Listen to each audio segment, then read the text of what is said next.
This board is our M Pro 2. It actually originated from one of our older models, which is the Money model, which has more nose rocker, less tail rocker than our other models like the CMG and the Dreamweaver. Added a touch more tail rocker to make it a little bit more high performance than what the original Money was. We do it in both a squash tail and a thumbtail.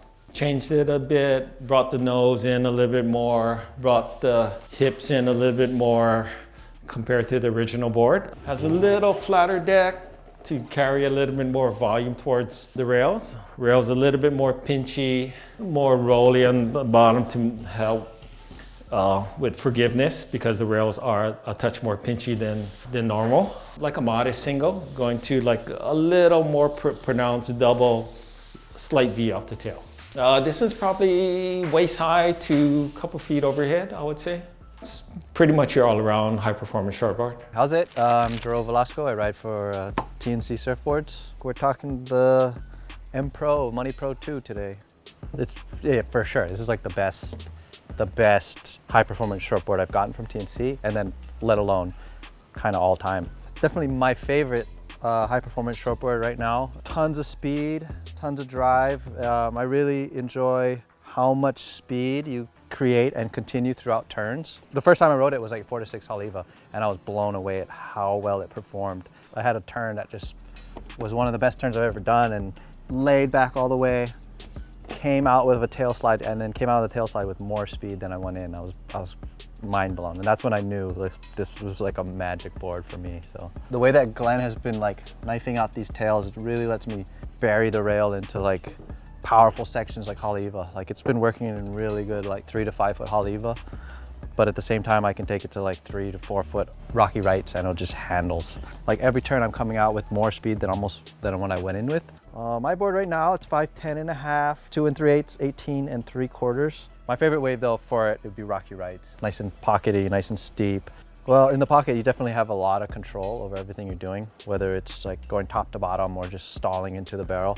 It has a good flow in between turns without any kind of weird bogging rails or anything. The way that Glenn has been thinning out these tails, like as soon as you want to just like knife a big section, it just takes control and just whap, you're able to just power through it.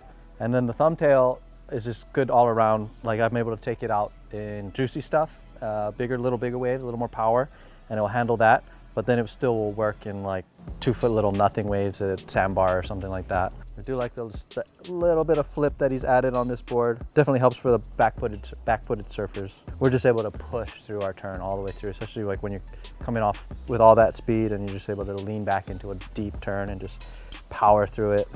Good amount of flip on the nose, nice rocker for steeper waves. You're never gonna worry about purling or anything like that. I'm able to take off under the lip, just pull right into the barrel, and it just maintains its perfect little line, just straight through it. Definitely coming down off a turn on the steeper section, the rocker helps keep the nose from digging, so that always helps, but it's just not too flipped out to where I'm suffering when I'm paddling, which I like a lot, yeah. This board paddles really well, actually. It's the paddle power comes from where Glenn has implemented all the foam. It's all right under your chest, right to your hips, and it's just, that's where you kind of want all the foam, just to give you that go. The ideal rave range, I think, would be 3 to 5 Hawaiian, yeah. Works really good. And it depends on where you're surfing. Haleiwa, Lonnie's, Rocky Rights. Rocky Rights, I'd be comfortable like 4 to 6. Backdoor, 2 to 4. Haleiwa, 4 to 6, 3 to 5, 4 to 6.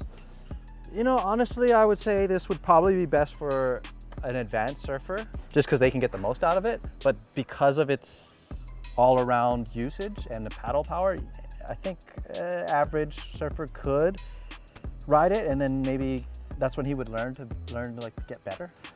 Thanks, Glenn, and everybody should get this board. This is the one right here. Gavin's airbrush always makes it better.